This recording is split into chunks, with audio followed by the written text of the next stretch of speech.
নামাজে দাঁড়াইছেন, এখন কানটা চুলকাচ্ছে, এটা আমলে কালিল, নামাজ ভাঙবে না। কিন্তু আপনি ডান হাতে না করে দাঁড়ানো অবস্থায় বাম হাতে, এটা আমলে কাসির।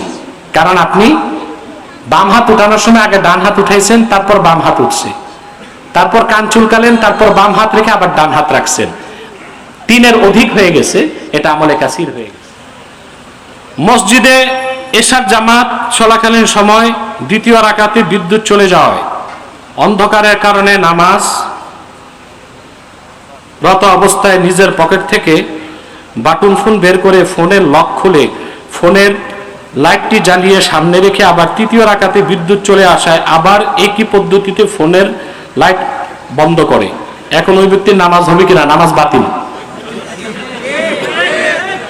নামাজে একটা হচ্ছে আমলে কাসির আর একটা আমলে কালিল। নামাজে যদি দুনিয়াবি কোনো কাজ হয় আমলে কালিল, তাতে নামাজ ভাঙবে না। আর যদি আমলে কাসির হয় নামাজ ভেঙে যাবে। যেমন আমলে কালিল আর আমলে কাসিরের একটা উদাহরণ আমি দেখাই। নামাজে দাঁড়াইছেন, এখন কানটা চুলকাচ্ছে, এটা আমলে কালিল, নামাজ ভাঙবে না। কিন্তু আপনি ডান হাতে না করে দাঁড়ানো অবস্থায় বাম হাতে, এটা আমলে কাসির।